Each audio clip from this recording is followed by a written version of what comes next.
What if I told you the man who built his global reputation on honoring wounded veterans may have secretly betrayed them all along? What if the very charity meant to heal broken soldiers was instead bleeding money into hidden accounts? And what if the smiling face at the center of it all, Prince Harry, wasn't just reckless, but bankrupt, desperate, and willing to risk everything? That's not a tabloid headline. That's not gossip. That's the story we're about to unravel. Because behind the polished photo ops, the inspirational speeches, and the Invictus Games' heroic branding, something darker was unfolding. Something so disturbing that even the CEO of Invictus himself couldn't stay silent any longer. Before we continue, please hit the like button, subscribe to the channel, and turn on the notification bell for updates. Picture this: a young soldier, back from combat, missing a leg, struggling to adjust. He's told there's funding for his treatment. Prosthetics. Therapy. A new chance at life. He waits. And waits. And then he's told the money is gone. Gone. How? That question isn't just haunting veterans across the globe. It's haunting an entire nation. It's haunting the monarchy. And now, it's haunting Harry himself. Because the allegations don't stop at mismanagement. They don't stop at negligence. No, the whispers have grown into a roar: $1 billion. Misused. Diverted. And some of it, straight into Prince Harry's personal accounts.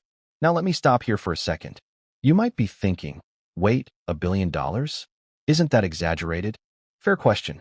But ask yourself this: how many times have we seen billion-dollar scandals in charities, corporations, and governments? How many times did we laugh off the first report, only to be stunned when the numbers were confirmed? This isn't just about money. It's about betrayal. Betrayal of trust. Betrayal of veterans. Betrayal of a cause Harry himself claimed was his life's work. And here's where it gets worse. You see, Harry's public story has always been one of victimhood. The media ruined my life. The palace never protected me. I had to escape. But what happens when the victim becomes the villain? What happens when the prince who fled his royal duties is accused of exploiting the very people he claimed to champion? Stay with me, because over the next hour and a half, we're going to dive into the documents, the testimonies, and the events that led to Harry's downfall. And yes, we're going to hear from the Invictus Games CEO himself, the man who finally said enough is enough. But let's rewind. Let's set the stage. Prince Harry launched the Invictus Games in 2014 with great fanfare. Inspired by his own military service and tours in Afghanistan, he promised a competition that would shine a light on wounded warriors, veterans competing in sports, soldiers regaining their confidence, a global audience reminded of sacrifice and resilience. It was a noble idea, a beautiful idea. For a time, it even looked like Harry had finally found his calling. But here's the thing about noble ideas: they're easy to sell. They're harder to sustain. And when the money started pouring in, from governments, corporations, donors, celebrities, the temptation to dip into the pot became harder and harder to resist. And Harry? Harry was already burning through cash. His split from the royal family left him scrambling for financial independence. Netflix deals, book contracts, celebrity endorsements, private jets, Montecito mansions. The cost of freedom was mounting. Now imagine you're in his shoes. You've got the Invictus Games on one hand, a charity with billions in pledges. You've got your own mounting expenses on the other hand. And you've got a public who still thinks you're a hero. Would you resist the temptation? Or would you rationalize it? A loan I'll pay back later. A small transfer, no one will notice. They owe me for all I've done. That's how it starts. Small, almost innocent. Until the amounts balloon. Until the transfers pile up.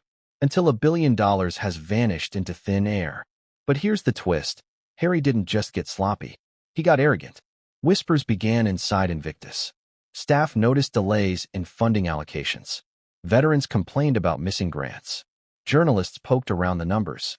And then, the CEO, the very man Harry once called a partner, began asking uncomfortable questions. And when he did, the answers horrified him. Now, before we dive into the CEO's revelations, I want to pause and ask you something. What do you think hurts more for a soldier, losing a limb on the battlefield, or losing hope because the system designed to support them abandoned them? Because that's what this story is really about. It's about hope being stolen. And hope, once stolen, is far harder to recover than money. Let me give you a glimpse of just how devastating this betrayal felt to the veterans. Imagine you're promised a state-of-the-art prosthetic leg. You train for months, expecting to walk again. You dream of competing in the Invictus Games yourself. Then you're told, sorry, the funds aren't there. How would you feel? Would you blame bad luck? Or would you start asking where the money really went? That's what these veterans did. And their questions led to cracks in Harry's carefully constructed image. Cracks that became fractures. Fractures that became headlines. Headlines that became a full-blown scandal. And here's where we come back to that billion-dollar figure. Because according to leaked documents, nearly $1 billion in donations, grants, and sponsorships never made it to their intended destinations. Instead, they were redirected through shell accounts, offshore entities, and suspiciously labeled consulting fees. Guess whose name appeared on some of those transfers? You already know. Now, I don't expect you to take my word for it. That's why we'll be going step by step, showing you how the trail of money was followed, how the whistleblowers came forward, and how the CEO decided he could no longer protect Harry. But let's set the emotional tone here, because this isn't just about financial fraud. It's about betrayal layered upon betrayal. Harry betrayed the veterans. Harry betrayed his own cause. And in the end, Harry betrayed himself. Because no matter how much money you siphon, no matter how many lies you tell, the truth always leaks. And the truth about Harry is far uglier than the fairy tale image he and Meghan tried to sell the world. Now, why does this matter right now? Why should you, sitting at home, care about a billionaire prince's fall from grace? Here's why. Because veterans are not expendable. Because promises matter. Because if even the most celebrated charity events can be manipulated, then every donation you've ever given to any cause is cast under suspicion. This isn't just about Harry. This is about trust in institutions, trust in leaders, trust in humanity itself. And that's why the CEO's decision to expose him wasn't just an act of courage. It was an act of necessity. But don't think for a moment that Harry took it quietly. Oh no. When the CEO began speaking, Harry fought back. He tried to discredit him. He tried to spin the narrative. He tried to play the victim card one more time. But this time, it didn't work. Because the veterans themselves spoke out. Because the documents were undeniable. Because the world had finally grown tired of Harry's excuses. And that brings us to where this story truly begins. With the CEO stepping forward, shattering Harry's carefully constructed image, and telling the world the truth about the billion-dollar betrayal. What you're about to hear will not only shock you, it will force you to question everything you thought you knew about Prince Harry, the Invictus Games, and the royal family itself. Because the scandal isn't just financial. It isn't just personal. It's systemic. And it stretches far beyond Harry himself. But before we get to that, before we open the files, before we reveal the CEO's testimony, I want you to remember one thing. Behind every number, behind every dollar lost, behind every headline, there's a veteran. A man or woman who risked their life for their country. A man or woman who was promised support. A man or woman who was abandoned. And if betrayal of that magnitude doesn't make your blood boil, what will? Because what came next would change everything. And no one, not Harry, not the palace, not even the veterans themselves, saw it coming. Did you ever notice how scandals don't explode overnight? They simmer. They bubble. They start as whispers no one takes seriously. Until one day the dam bursts. That's exactly how this story began. Before the billion-dollar accusations. Before the CEO went public. Before the arrest. There was just a spark. A tiny flicker of suspicion that something wasn't right. And almost nobody saw it coming. At the time, Prince Harry's reputation was in one of its rare high points. Sure, the royal family feud was already dominating tabloids, and his tell-all interviews were polarizing audiences across the world. But Invictus? Invictus was untouchable. It was his golden card, his redemption arc, his proof that whatever else you thought of him, he was doing something good. And the media played along. Headlines praised him as the modern prince who cared about soldiers more than palaces. Networks broadcast the games like they were the Olympics of resilience. Harry shook hands with veterans, smiled for the cameras, and gave speeches dripping with emotion. But behind that perfect photo op, the first crack was forming. It began with something seemingly small, delays in payments to suppliers. At first, nobody panicked. Big charities often deal with red tape, slow banking, endless approvals. But these weren't just any delays. They were unusual. They were unexplained, and they started piling up. A coach preparing athletes for the next Invictus Games suddenly found funding suspended. A clinic expecting reimbursement for veterans' therapy received nothing but excuses. A prosthetics manufacturer, promised tens of thousands for custom equipment, was quietly told to wait a little longer. Strange, right? Now, here's where the spark truly lit. Because one of those suppliers wasn't just a contractor. He was also a veteran. And he wasn't about to accept, just wait, as an answer. He started asking questions. Where was the money? Why were the payments late? Who had signed off on the transfers? And most importantly, who was benefiting from the delays? Do you see where this is going? The whispers started small. A frustrated conversation in a pub. A late-night rant on a message board. Something's wrong with Invictus. Most people ignored it. Some laughed. But a few paid attention. And those few mattered. Because one of them happened to work in Invictus headquarters. Not in the spotlight. Not a CEO. Just a mid-level financial officer with access to the books. She noticed the same thing. Numbers weren't adding up. Balances shifted without explanation. Accounts drained and refilled in patterns that didn't match any legitimate expense. She didn't say anything publicly. Not yet. But she started taking notes. Screenshots. Copies. Quietly building a file. Have you ever felt that moment when your stomach twists, when you realize the story you believed might not be the truth? That's exactly what she felt. Because for years she had idolized Harry. She believed in Invictus. She believed in the mission. And now, she was staring at numbers that didn't make sense. And here's where it gets ironic. While these doubts were brewing in the shadows, Harry was at the peak of his charm offensive. In interviews, he called Invictus the single greatest thing I've ever been part of. He choked up while telling stories of veterans regaining confidence. He promised every dollar raised would go directly to helping the wounded. And the audience? They applauded. They believed. They trusted. But trust is fragile, isn't it? One spark can shatter it. So let's zoom in on one particular day. A fundraising gala in London. Celebrities packed the room. Donors wrote six-figure checks. Cameras flashed as Harry declared that Invictus belongs to the veterans, not to me. In the crowd that night, the financial officer, watching him on stage, hearing his promises, and knowing the numbers on her spreadsheet told a very different story. Now let me ask you, what would you do? Would you ignore it? Tell yourself maybe it's just a mistake? Or would you dig deeper, risking your career, your reputation, maybe even your safety? She chose the latter. And that choice is what transformed a spark into a fire. Meanwhile, veterans themselves began noticing something odd. Promised funds didn't arrive. Training programs were cut without warning. A few quietly asked, "Where's the money going?" Most brushed it off. After all, Harry was a prince, a veteran, a global figure. Who would dare accuse him of stealing from the very soldiers he vowed to protect? It seemed unthinkable, and that's what made the betrayal so powerful. Because the best cons aren't obvious. They're hidden in plain sight, shielded by reputation and trust. But every shield has a weak spot. Here's the contradiction that stung the most. At the same time veterans were being told to wait for funds, paparazzi photos showed Harry boarding private jets, moving into multi-million-dollar mansions, attending celebrity dinners, smiling alongside Hollywood elites. Coincidence? Maybe.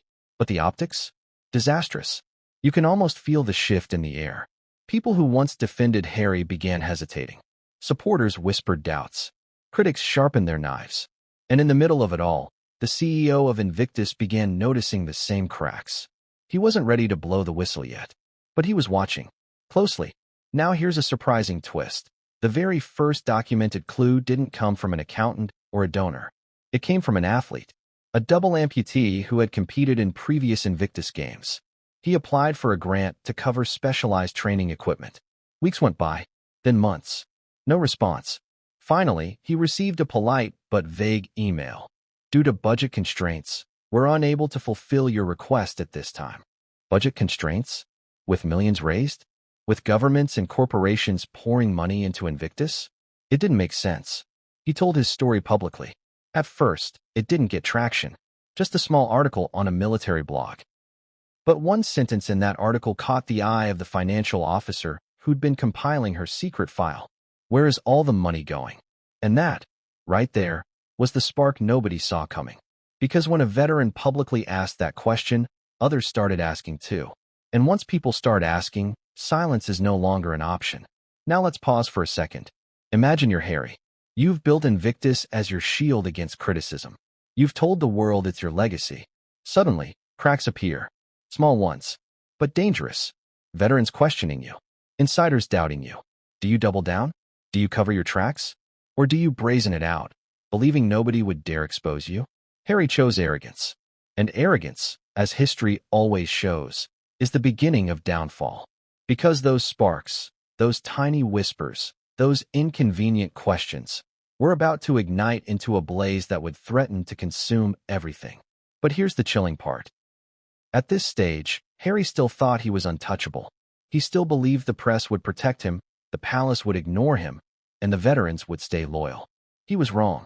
Because in just a matter of weeks, the CEO himself would see something he could never unsee. And once he did, there was no going back. The fire had been lit. The betrayal was about to be exposed.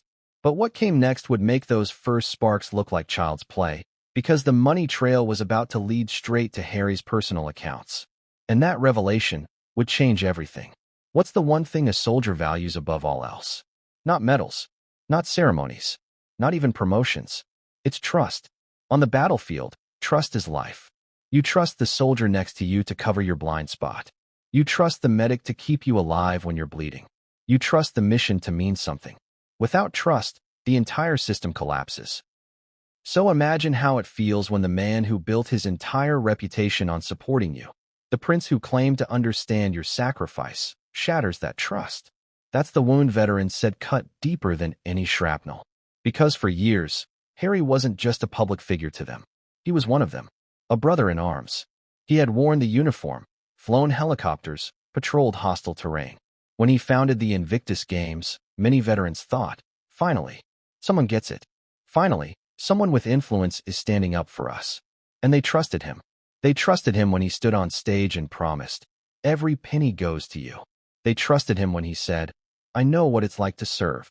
They trusted him when he claimed Invictus would never forget the wounded, the injured, the invisible. But trust, once broken, doesn't just disappear quietly. It erupts. Let's step into the shoes of one veteran. Let's call him Mark. Mark lost his leg to an IED. For years, he struggled with depression, PTSD, the unbearable thought that his best days were behind him. Then came Invictus. Competing gave him purpose. It gave him pride.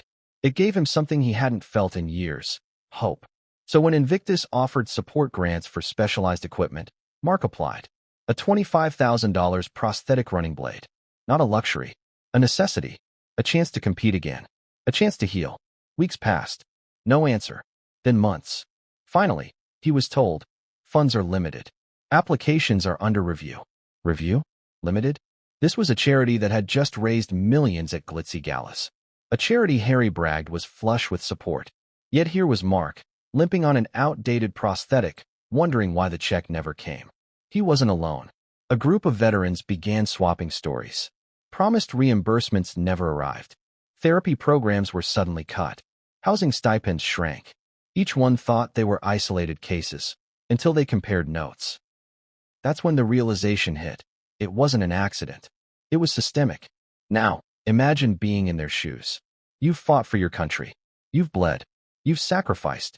You believe this prince was your champion. And now, you start to suspect he's using you. Can you feel the sting of that betrayal?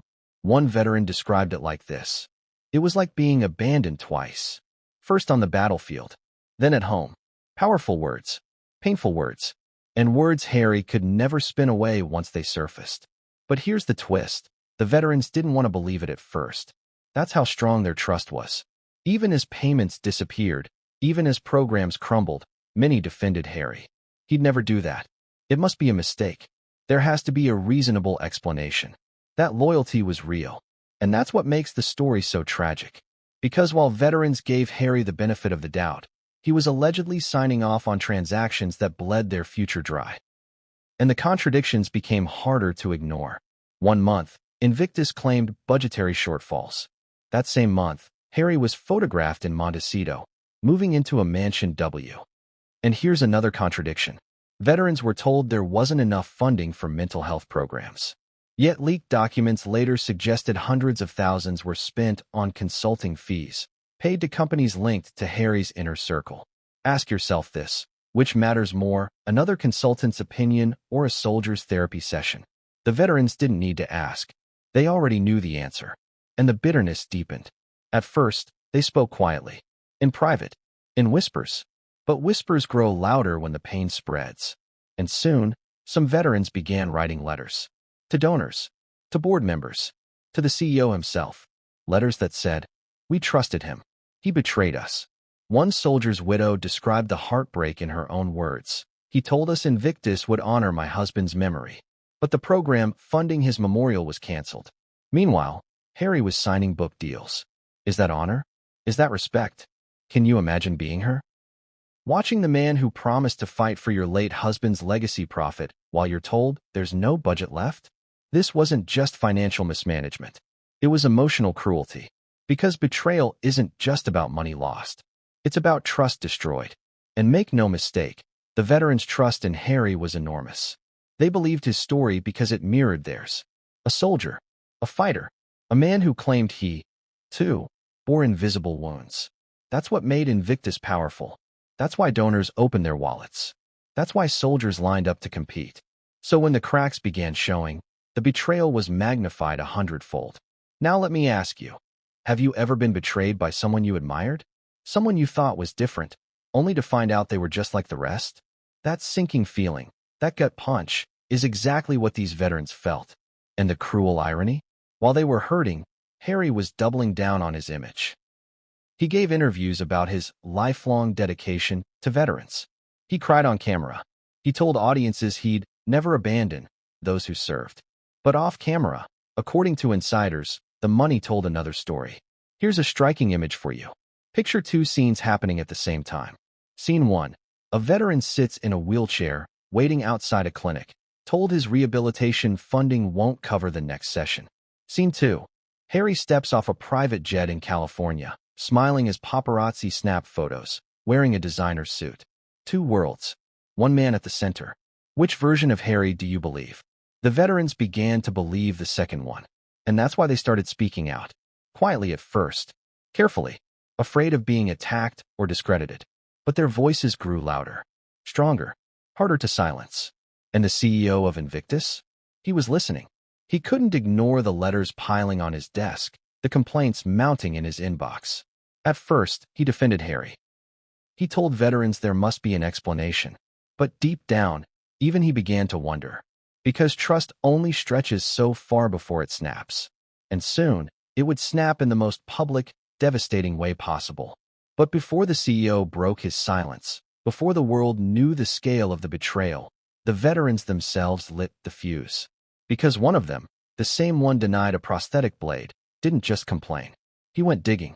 He uncovered records. He followed leads. He pieced together a trail. And what he found would shake Harry's kingdom of lies to its core. Because the betrayal wasn't abstract anymore. It wasn't just numbers in a spreadsheet. It was real, tangible, documented. And it pointed straight at Harry. The veterans who once trusted him were about to become the very people who exposed him. And that, right there, was the moment Harry's carefully constructed shield began to crack wide open. But if you think that's shocking, wait until you see what those first documents revealed. Because they didn't just expose delays or missing checks. They exposed a money trail that led somewhere no one expected. Straight into Harry's private accounts. And once that revelation hit the surface, there was no turning back. If someone gave you $1 billion to protect injured veterans, how would you spend it? On therapy? On prosthetics? On housing? On programs that save lives? Now flip the question. What kind of person diverts that money into private accounts, offshore entities, and suspiciously labeled fees? Because that's exactly what investigators, and later, the Invictus CEO, began to uncover when they followed the money. And the trail didn't just suggest sloppy accounting. It suggested intent. Here's the thing about financial scandals. They rarely begin with smoking guns. They begin with breadcrumbs. Small, irregular transfers. Vague invoices. Numbers that don't quite add up. That's where our story picks up. Remember that financial officer quietly building her file? By now, she had collected months of anomalies. At first, She thought maybe she was overreacting. Maybe she'd misunderstood. Maybe big charities just had complicated books. But one entry changed everything. A transfer labeled Veteran Wellness Initiative. Perfectly normal sounding, right? Except the recipient wasn't a clinic or a rehab center or even a nonprofit partner. It was a shell corporation registered in the Cayman Islands. Why would a veterans charity send money to a Cayman shell? She froze, printed the file, hid it in her desk drawer, and then, late that night, she emailed herself a copy, afraid the data might disappear. The next morning, she began tracing other initiatives. Same pattern, innocent-sounding descriptions, shady recipients, layer upon layer of financial fog. Do you feel that chill in your stomach? That moment when suspicion hardens into certainty? She felt it too. But here's the twist. She wasn't the only one. Remember the veteran denied his prosthetic blade? He'd started pulling strings through his own contacts. A cousin who worked in finance. A friend who knew how to search business registries. Together, they uncovered names of companies tied to suspicious contracts. And guess whose names appeared in connection with some of those companies? Harry's advisors. His associates. Even Harry himself. Coincidence? Or design? And here's where irony kicks in. The very prince who once blasted the press for invasive reporting now found himself exposed by ordinary veterans piecing together a puzzle the media ignored. Because the veterans weren't chasing headlines. They were chasing justice. Now let's dig into some specifics. One donor gala in New York raised nearly $50 million. Publicly, Harry announced that every cent would fund adaptive sports programs. But when the numbers hit the books, less than $10 million reached those programs. The rest? Redirected.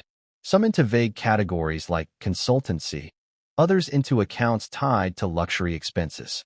What kind of luxury expenses? Private travel billed under outreach. Lavish hotel stays marked as training seminars. And the most damning? A multi-million-dollar transfer logged as medical procurement, routed into an account directly linked to Harry's personal trust. Think about that. Veterans waiting for surgeries while money labeled medical ended up in the prince's own pocket. It's almost cinematic in its cruelty. And yet, nobody in the press wanted to touch it. Too explosive. Too risky. A prince stealing from veterans? Unthinkable. But money doesn't lie. Let's pause and ask you. If you were a donor, if you gave tens of thousands believing it would help soldiers, how would you feel seeing your check disguised as a line item for staff development that funded a luxury weekend in Malibu? That's the betrayal donors began to feel as fragments of the truth leaked out. And their anger only fueled the veterans' determination to dig deeper. Now here's a surprising twist. The very system Harry believed would shield him, layers of shell companies, offshore accounts, financial jargon, became his downfall. Because the complexity drew attention. And the more complicated the trail, the more determined whistleblowers became to crack it. And then, the CEO saw the numbers. At first, he defended Harry. Publicly, he called the allegations wildly exaggerated. But privately, he requested a full audit. He needed to see the books for himself. When the report came back, it confirmed his worst fears. Millions diverted. Programs underfunded. Transactions pointing back to Harry's personal circle. Imagine being him. Sitting in an office late at night, the audit spread across his desk. On one page, Harry's glowing speeches about honoring veterans. On the other, evidence of money being funneled away from those very veterans. What would you do? Cover it up? Protect the prince? Or tell the truth? The CEO hesitated. For weeks, he knew what it meant. Exposing Harry wasn't just exposing fraud. It was exposing the very foundation of Invictus. It meant betraying the man who had once called him a partner. But how do you stay silent when lives are at stake? Because this wasn't theoretical. Veterans were missing out on treatments. Suicide prevention programs were underfunded. Families were left stranded. Real people. Real consequences. And here's the cruelest irony. The very veterans who once wore Invictus shirts with pride now whispered to each other. Where did our money go? The games meant to heal had become a symbol of betrayal. And the veterans weren't alone anymore. Donors started pulling out. Sponsors began asking questions. Governments that had pledged support demanded answers. The spark had become ablaze. But here's the kicker, and it's the detail nobody saw coming. Buried in the audit, buried among hundreds of transactions, was one line item that stunned the CEO. A transfer marked Veteran Medical Emergency Fund. Amount, $2.3 million. Destination, a personal account in Harry's name. Let that sink in. An account in Harry's name. No consultants. No shell companies. No middlemen. Just direct evidence that money earmarked for veterans' medical emergencies had gone straight into his pocket. If you were the CEO, staring at that line, what would you do? Because that was the moment he realized there was no way back. No more defending. No more excuses. The betrayal was undeniable. And yet, even then, Harry thought he could outmaneuver the storm. He believed his charm, his victim narrative, his global fame would protect him. But money trails don't care about fame. They don't care about charm. They don't care about royal titles. They care about numbers. And the numbers were damning. Which raises the question. How long did Harry think he could keep it hidden? How long did he think the veterans who trusted him would stay silent? Because by now, silence wasn't an option. The veterans had their proof. The CEO had his audit. And the whispers were turning into shouts. But here's where the story takes its next shocking turn. Because the moment the CEO prepared to confront Harry, he discovered something else. Something that suggested the betrayal was even deeper than anyone imagined. And that discovery, well, it would make the veterans' anger look like a spark compared to the wildfire about to erupt. Because Harry wasn't just diverting funds. According to the next set of documents, he may have been doing it knowingly, systematically, and with a chilling sense of entitlement. And once that revelation hit daylight, the fallout would be unstoppable. What does it take for a man at the very top of an organization to turn against the person who created it? Loyalty runs deep. Contracts bind. Reputations hang in the balance. For a CEO to break ranks, something catastrophic has to happen. And that's exactly what happened inside Invictus. Up until this point, the CEO was Harry's ally. He defended him in interviews. He reassured donors. He told skeptical veterans, "I've seen the books. Everything's fine." He believed, or at least wanted to believe, that the prince who founded Invictus would never betray the very people the games were meant to honor. But then came that audit. That damning line item. $2.3 million.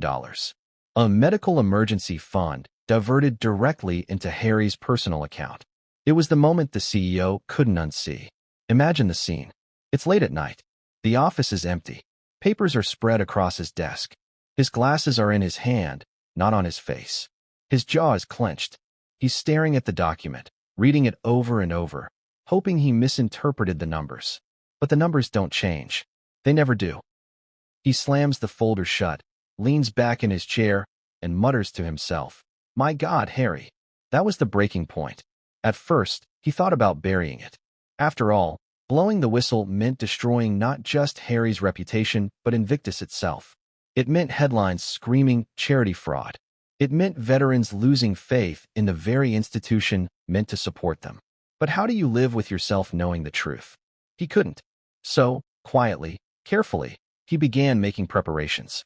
Notes, copies of files, phone calls to trusted contacts outside the organization. He didn't shout it from rooftops. Not yet. But he was building his case. Now let's pause here. Have you ever been in a position where doing the right thing meant destroying something you loved? That's where he was. Invictus wasn't just Harry's project. It was his too. Years of work. Countless hours. An entire identity. But doing nothing meant becoming complicit in betrayal. And complicity was something he couldn't stomach. So, step by step, he began his own investigation. And every step made his stomach drop further. Another transfer. $3 million under athletic outreach, routed to a luxury consultancy in Los Angeles. $500,000 tagged as emergency housing that ended up funding a Montecito renovation. And then, the most shocking, a series of small withdrawals from accounts tied directly to veterans' healthcare, funneled through entities that led right back to Harry's personal circle. Every discovery cut like a knife. Because this wasn't sloppy bookkeeping. This was a pattern. Systematic. Calculated. And the CEO realized something chilling. Harry didn't see it as theft. He saw it as entitlement. His money. His brand. His right. Can you imagine the weight of that realization? Here was a man the world saw as a champion for veterans. And behind the curtain, he was treating them like a revenue stream. The CEO knew he had a choice. He could remain silent and protect the illusion. Or he could tell the truth and risk everything. He chose the truth. The first time he spoke out wasn't in a press conference. It wasn't in a courtroom. It was in a private meeting with senior staff. The room was tense. Closed blinds. Papers stacked neatly in front of him. Staff expecting routine updates. But instead, he cleared his throat and said, "There are serious discrepancies in our finances. Discrepancies that lead back to the very top." The silence was deafening. Eyes widened. Some refused to believe it. Others already suspected. But no one dared say the name. So he said it for them. "It leads back to Harry." You could have heard a pin drop. One staffer whispered, "You can't say that." Another muttered, "If this gets out, it's over." But the CEO pressed on. "If we don't confront this, we're the fraud. Not just him. All of us." That was the moment the silence cracked. And soon, cracks turned into leaks. Whispers among staff became chatter among donors. Word spread to journalists who had been circling the story for months. And like a dam giving way, the truth surged forward. But here's where the story gets even more intense. Because Harry didn't take it quietly. The moment he got wind that the CEO was raising alarms, he struck back. Phone calls, lawyers, PR statements drafted in haste. He accused the CEO of misunderstanding the accounts. He told donors it was just an internal error. He insisted, as he always did, that he was the victim of a smear campaign. Sound familiar? But this time, the evidence was too strong, and the CEO too determined. So he made the choice that would change everything. He went public. It started with an interview. No spin, no vague language. Just raw, undeniable truth. "I can no longer stay silent," he told the reporter. "Funds meant for veterans have been diverted. This is not mismanagement. This is betrayal." The words hit like a thunderclap. Imagine hearing that from the very man who worked alongside Harry for years. The man who knew the inside story. The man with the receipts. And the veterans? They erupted. Anger. Outrage. Betrayal. Social media lit up with posts from soldiers who had once defended Harry. Now they turned on him. "You lied to us. You used us. You betrayed us." The trust was gone. And the CEO? He wasn't done. In the days that followed, he released documents. Transfers. Audits. Records that painted a picture of systematic fraud. Each revelation worse than the last. And Harry? For the first time, he couldn't spin it away. Because it wasn't just the press. It wasn't just critics. It was the veterans themselves. The very people he'd built Invictus for were now leading the charge against him. But here's the twist. The CEO's decision didn't just expose Harry. It exposed something bigger. Because buried in the files was evidence that Harry might not have acted alone. Other names appeared. Other signatures. Other accounts tied to people far beyond Harry's immediate circle. And that's where the story takes its most explosive turn. Because what the CEO revealed next didn't just put Harry in the crosshairs. It put the entire Invictus empire, and maybe even members of the royal orbit, under suspicion. And once those names hit daylight, the scandal would grow far bigger than anyone imagined. The CEO's silence was broken. The truth was out. But the storm that followed? That was only just beginning. If evidence landed on a journalist's desk showing a prince diverted millions away from injured veterans, would you expect front-page headlines? Breaking news alerts? An international frenzy? Of course. That's what logic tells us. That's what justice demands. But that's not what happened. Instead, the silence was deafening. Why? Because the media, the very watchdog meant to hold power accountable, became a shield. A wall of protection around Prince Harry. And the reasons why will shock you. Let's rewind to the moment the CEO first broke his silence. His words should have set the world on fire. And they did, briefly. A handful of outlets ran with the story. Independent journalists tweeted threads that went viral. Military forums buzzed with veterans demanding answers. But within days, something strange happened. Articles disappeared. Links broke. Headlines softened. What began as Prince Harry accused of diverting funds morphed into accounting questions at Invictus Games. The edge was gone. The accusation blurred. And if you looked closer, you saw a pattern. The outlets that softened the story, they were the very ones who'd profited most from Harry's interviews, memoir deals, and Netflix partnerships. They had skin in the game. They had access to protect. And in the world of media, access is currency. But it went deeper than that. Behind the scenes, lawyers were working overtime. Letters threatening lawsuits landed on newsroom desks. Words like defamation, malicious intent, and character assassination filled the pages. The message was clear: report this story as is, and we'll bury you in court. And most outlets backed down. Why fight a royal with endless resources when you can just reframe the story, bury it on page 12, and move on? Now, here's where it gets even darker. Some outlets didn't just back down. They actively defended Harry. Overnight, puff pieces appeared. Articles praising his tireless dedication to veterans. Headlines celebrating his courage in the face of personal attacks. Opinion pieces suggesting critics were motivated by jealousy, by politics, by anti-royal sentiment. Do you see what happened? The narrative flipped. The whistleblowers became the villains.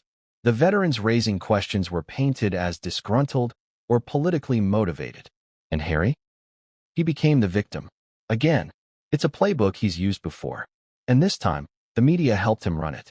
But why? One word: money. Think about it. Harry isn't just a prince. He's content. Every interview he gives drives ratings. Every documentary he signs boosts subscriptions.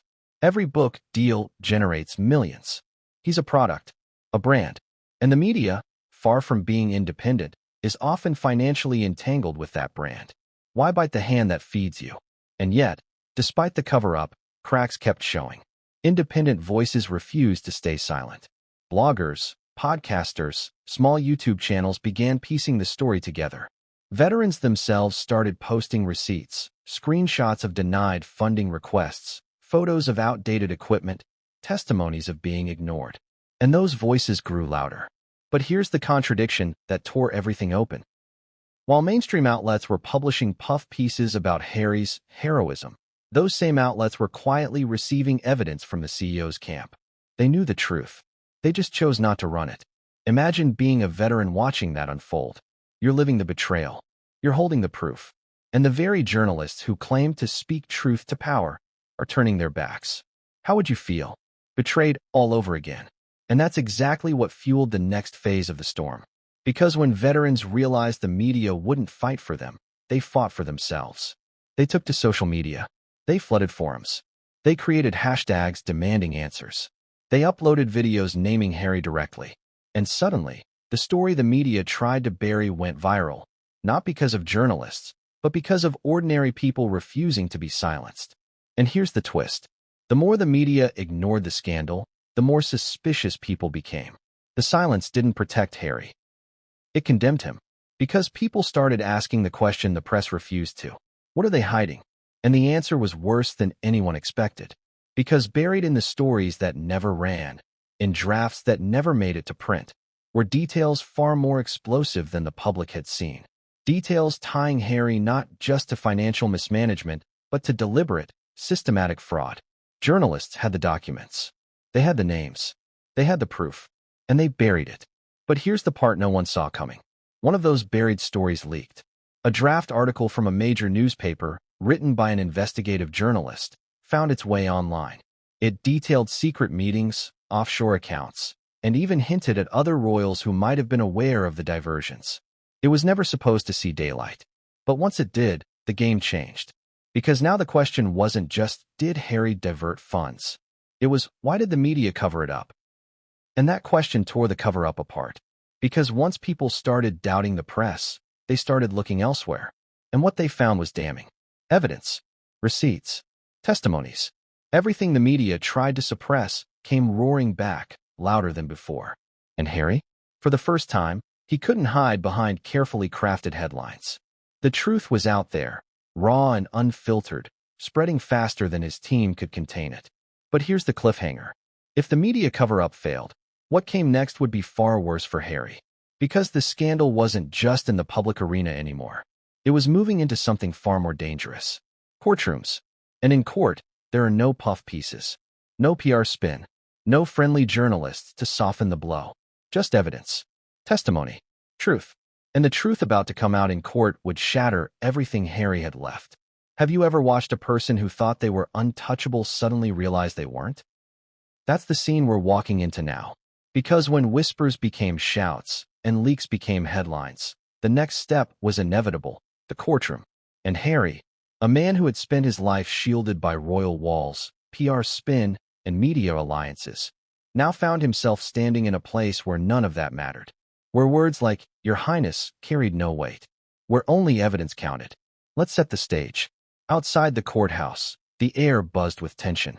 Veterans holding signs, cameras flashing, journalists shouting questions Harry refused to answer. Did you steal from the Invictus Fund? Do you deny diverting money meant for veterans? His jaw clenched, eyes forward, bodyguards flanking him. Inside, the room was quiet but electric. Reporters filled the benches. Lawyers shuffled papers. The judge adjusted glasses and gave a firm nod. This court is now in session. And with those words, the trial began. Now, here's the thing about trials. They aren't just about facts. They're about theater. The prosecution knew it. The defense knew it. And Harry knew it. The prosecution opened with a thunderclap. Your Honor, this case is about betrayal. A betrayal of trust. A betrayal of donors. A betrayal of veterans who gave everything for their countries. We will prove that Prince Harry systematically diverted millions of dollars away from medical care and rehabilitation into his own personal accounts. And when confronted, he lied. Silence. Heavy. Suffocating. The defense countered with spin. Your Honor, this case is not about betrayal. It is about misunderstanding, accounting complexities, oversight errors. My client, Prince Harry, dedicated his life to veterans. He would never intentionally harm them. These accusations are exaggerated, sensationalized, and motivated by those who wish to destroy him. Two narratives. One explosive, one defensive. But here's the problem for Harry.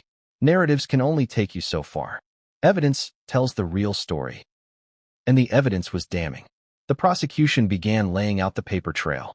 Transaction by transaction. Line by line. They projected bank statements onto giant screens for the courtroom to see. Millions under categories like veteran wellness and medical procurement routed into private trusts. Offshore accounts tied to Harry's name. Emails referencing emergency funds, ending up in places no veteran would ever touch. The veterans in the gallery leaned forward. Some clenched fists. Others shook their heads in disbelief. Each number was a wound reopened. And then came the witnesses. The financial officer.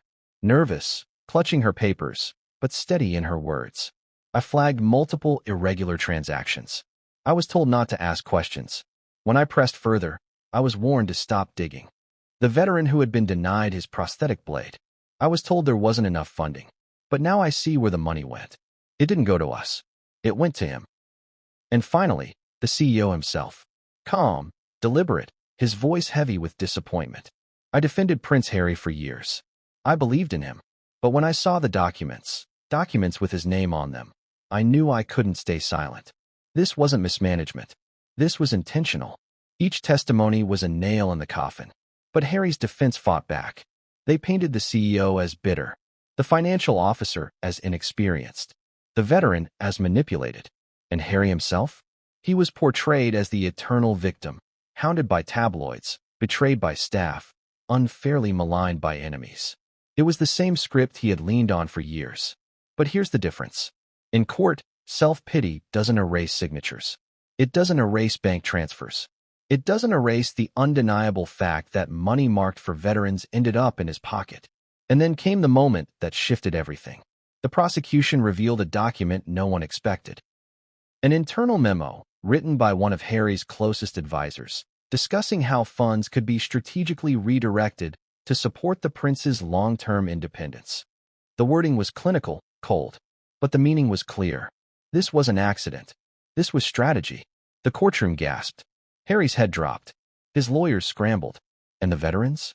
They erupted. Whispered curses, shaking heads, tears of rage. Because here was proof that their suffering wasn't collateral damage. It was calculated. At that moment, the defense's narrative cracked. But here's the cliffhanger. Because what happened next went beyond finances, beyond betrayal, beyond even Invictus itself. Because the next witness to take the stand wasn't just a whistleblower. It was someone who claimed Harry had confided in them directly. Someone who said they heard the prince admit, in his own words, that the veterans would never notice where the money went. And when that testimony hit daylight, the scandal turned from devastating to catastrophic. Let me hit you with this straight away. What if the most damaging evidence against Harry didn't come from audits, bank statements, or whistleblowers, but from someone who heard him say it? That's where we are now. The courtroom had already seen shocking numbers, read damning memos, and listened to veterans pouring their hearts out. But what happened next brought everything into razor-sharp focus. Because the next person to take the stand wasn't just another accountant, veteran, or executive. It was someone from inside Harry's trusted circle. Someone who had been in the rooms where decisions were made. Someone who claimed Harry himself had let the mask slip. The witness was a former advisor. Let's call him Daniel. Now, Daniel wasn't a household name. He wasn't famous. But in Invictus circles, he was known. A behind-the-scenes operator. A man whose job was to smooth over problems, draft memos, and make sure donors stayed happy. He was loyal. He was discreet. And he was close enough to Harry to hear the unfiltered version of things. When he walked into the courtroom, all eyes turned. Veterans glared. Reporters scrambled for their notepads. Harry shifted in his chair, lips pressed thin. Because he knew exactly what Daniel knew. The prosecutor wasted no time. Mr. Daniel, did you ever hear Prince Harry discuss the diversion of Invictus funds? Silence. A pause that seemed to last forever. Then Daniel leaned into the microphone and said, "Yes." A gasp rippled through the courtroom. The prosecutor pressed. "Can you tell the court what you heard?" Daniel nodded slowly. In a private meeting, Harry said, and I remember this clearly, "The veterans will never notice. They'll be too grateful for what they get. The rest, we can use." The room exploded. Veterans shouted. Reporters whispered furiously. Even the judge had to bang the gavel to restore order. And Harry? His face drained of color. He shook his head, muttering under his breath, but the damage was done. Because those words cut deeper than any number, any memo, any transfer. It wasn't just theft. It was contempt. Can you imagine how the veterans felt hearing that? Men and women who had sacrificed limbs, families who had lost loved ones, soldiers battling PTSD, all reduced in Harry's eyes to pawns too desperate to question him. The betrayal wasn't just financial anymore. It was personal. Now, here's where it gets even more powerful. Daniel didn't stop there. He detailed conversations where Harry's team openly discussed which expenses could be disguised as program costs. He described Harry's insistence on maintaining a luxury lifestyle under the guise of representation. And he even revealed that some board members had raised concerns, only to be sidelined or replaced. It painted a picture not of sloppy management, but of a calculated scheme. The defense pounced, of course. They tried to paint Daniel as bitter, disgruntled, out for revenge. "Why didn't you come forward earlier?" they demanded. His answer was simple. "Because I was scared. Scared of what would happen if I spoke out. But now, I can't stay silent. I owe it to the veterans." The gallery erupted in applause before the judge silenced them. And in that moment, Daniel became the story. Not the accountants. Not the auditors. Him. The insider who broke ranks. The witness who knew too much. Now let's step back. Why was Daniel so devastating for Harry? Because up until then, Harry's defense had an escape hatch. They could claim numbers were misinterpreted. They could claim staff were incompetent. They could claim audits were flawed. But how do you spin words like, "the veterans will never notice"? You don't. And here's the part that twisted the knife. Daniel wasn't the only one. His testimony opened the door for others in Harry's orbit to step forward. Staffers, former advisors, people who'd stayed silent for years suddenly realized, if Daniel could speak, so could they. And the picture that emerged was horrifying. Stories of money flowing through layers of shell companies. Stories of veterans being used as photo ops while their pleas for funding went unanswered. Stories of a prince more concerned with optics than outcomes. Each new voice made Harry smaller. And each new revelation pushed the veterans' anger to boiling point. But here's the cliffhanger. Daniel's testimony wasn't the most explosive revelation in the trial. Not by a long shot. Because the very next witness was someone no one expected. Someone whose identity had been kept secret until the last possible moment. And when that person walked into the courtroom, the scandal stopped being about finances or even betrayal. It became something far bigger. Something that threatened not just Harry's future, but the entire royal family's. What if Prince Harry wasn't acting alone? Up to this point, the courtroom drama was damning enough. Veterans testifying, advisors revealing shocking admissions, and financial trails leading straight to Harry's accounts. But the next witness? The one whose identity had been kept under wraps until the last possible moment? That changed everything. Because when the doors opened and this witness walked into the courtroom, the scandal expanded far beyond Harry. It touched the royal family itself. The courtroom went silent. Every camera swung toward the witness. Reporters nearly dropped their pens. Harry's face tightened, not in surprise, but in dread. He knew exactly who it was. A former royal aide. Someone who had worked not just for Harry, but within the palace machine. Someone who had seen how money flowed behind the gilded walls. And here's where the story turned from betrayal to bombshell. The aide didn't just testify about Harry. They testified about a network. A network of approvals, signatures, and conversations that suggested Harry's diversions weren't happening in a vacuum. That others, people much closer to the monarchy, may have known more than they ever admitted. Think about that. For years, the palace line was simple: Harry left. He's on his own. His actions are his responsibility. But this witness cracked that narrative. According to their testimony, senior royal advisors had been alerted to irregularities years earlier. And not only did they fail to stop it, they allegedly looked the other way. Why? Because Invictus wasn't just Harry's project. It was also a crown jewel of royal PR. A chance for the monarchy to bask in the glow of heroism without lifting a finger. Exposing Harry would have meant exposing themselves. So they stayed silent. And the aide dropped the line that sent shockwaves across the globe. I raised concerns to a senior member of the royal household. I was told, quote, "Do not dig into Harry's accounts. It will damage the institution." Boom. The gallery erupted. Veterans shouted. Journalists scrambled to send updates. And Harry? He looked like a man trapped, caught not just by his own greed, but by a system built to protect him, until it couldn't anymore. Now let's pause here. What does this mean? It means the scandal wasn't just about Harry stealing from veterans. It was about the monarchy's complicity, about an institution that prioritized image over truth, about a system willing to sacrifice soldiers for optics. And that made it bigger than one prince. It made it a crisis for the entire royal family. The defense scrambled. They tried to discredit the aide, paint them as bitter, claim they misinterpreted instructions. But the damage was already done. The seed was planted. And once the public heard that senior royals had been warned, speculation went wild. Which royals knew? How much did they know? And why didn't they act? Questions with no easy answers. And here's the irony. For years, Harry positioned himself as the rebel royal, the truth-teller, the one exposing the monarchy's secrets. But now, he was the one being exposed, and dragging the monarchy down with him. Do you see the reversal?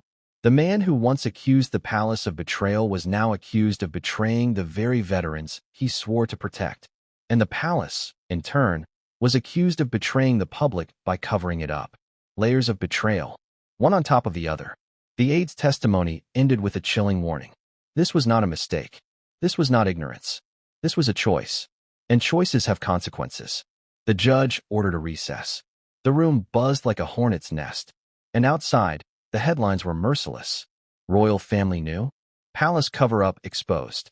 From hero to fraud. The story had outgrown Harry.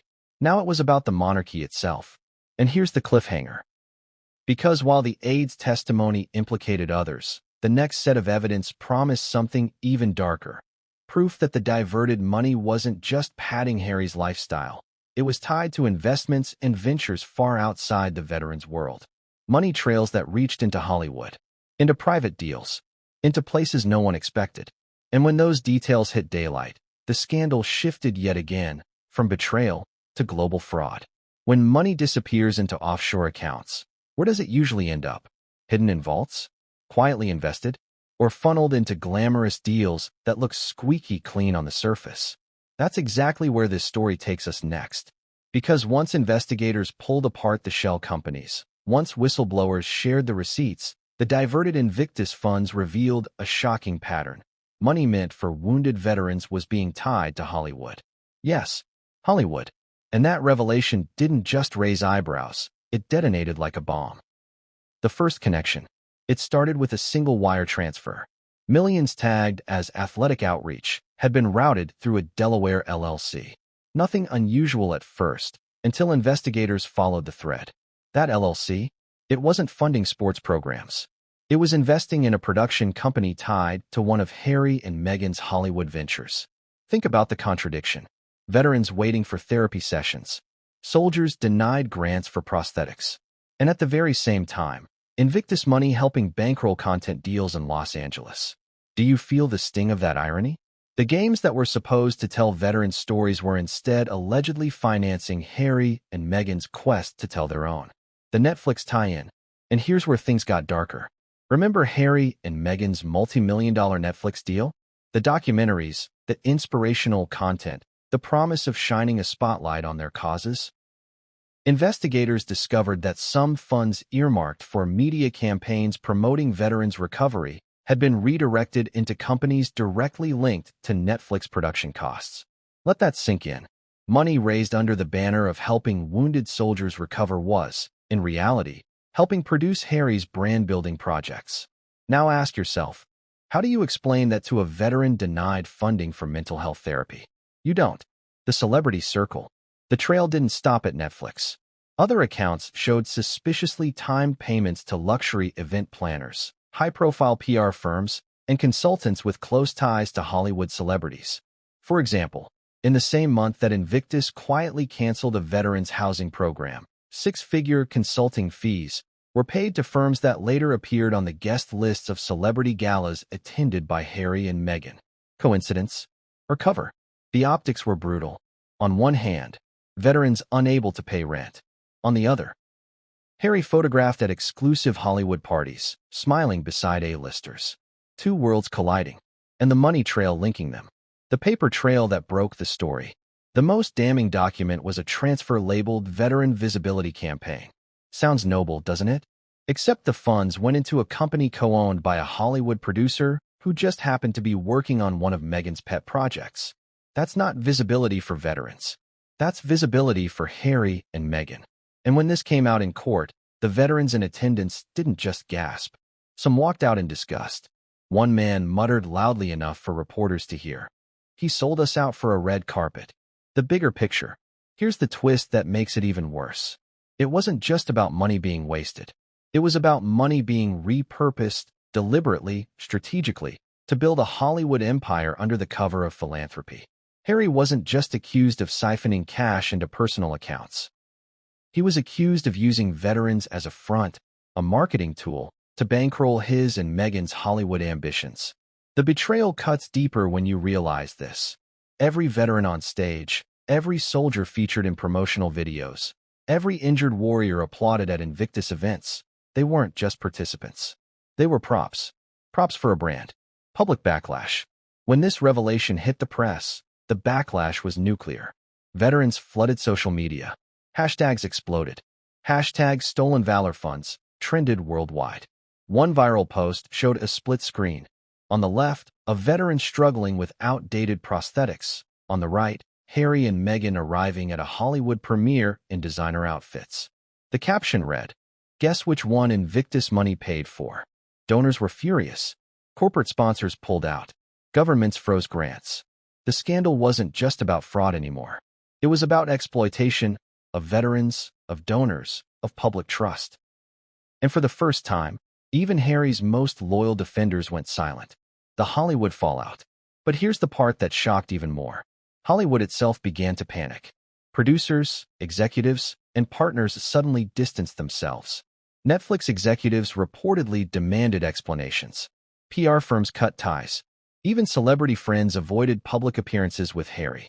Because nobody in Hollywood wanted to be linked to a scandal involving stolen veterans' funds. Harry and Meghan, once darlings of the red carpet, found themselves radioactive. And the irony? The very Hollywood empire they allegedly siphoned funds to build was now crumbling under the weight of those revelations. The cliffhanger.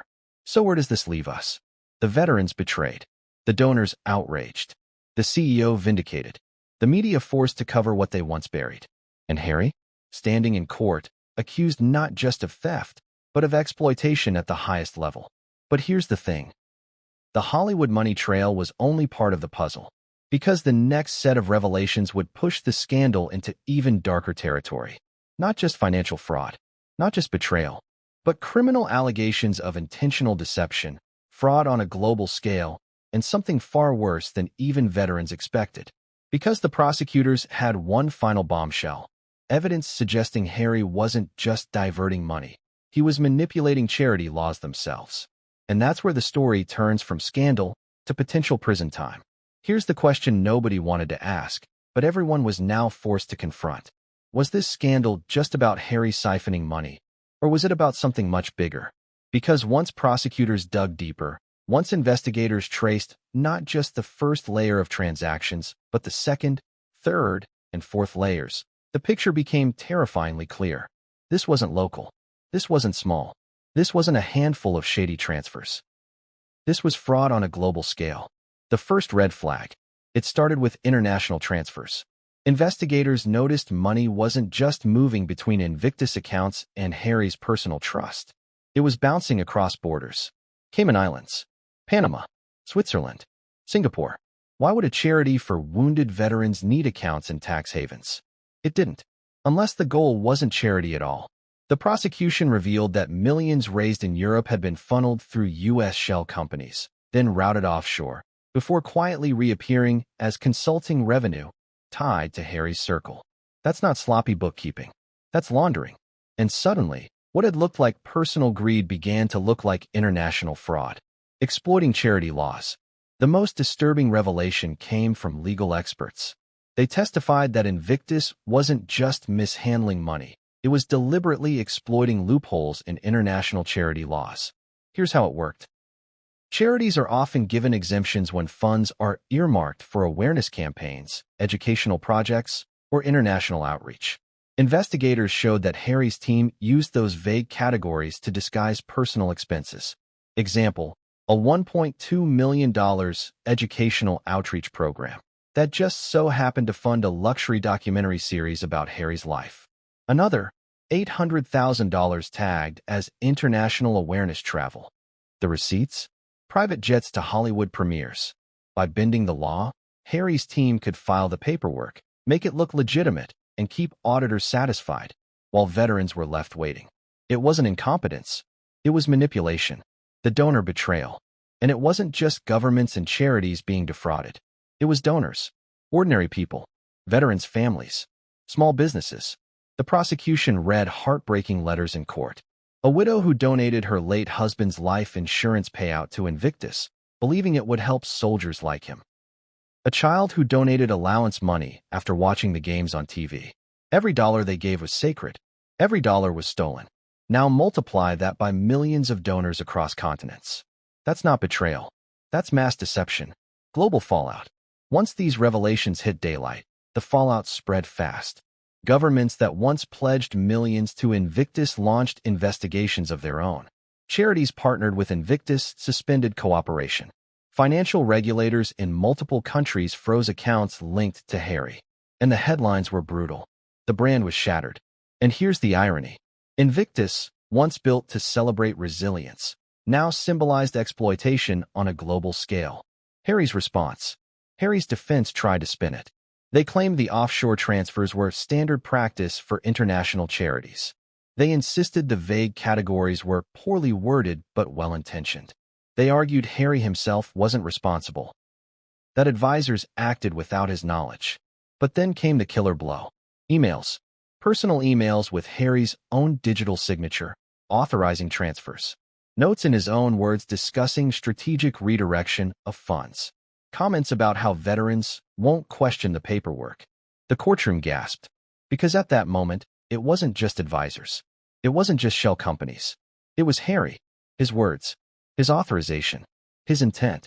Fraud on a global scale, with the prince himself in the center. The veterans' rage. The veterans watching the trial weren't just angry. They were devastated.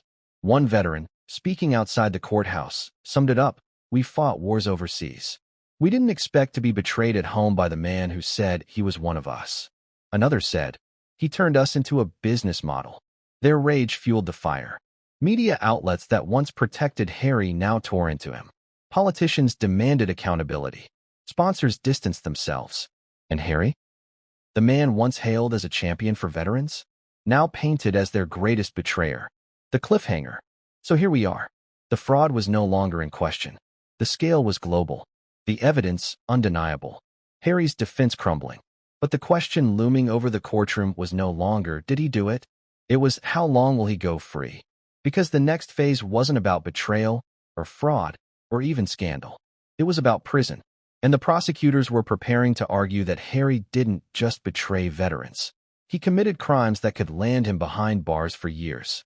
And when they laid out that case, the world stopped watching a scandal. It started watching a downfall.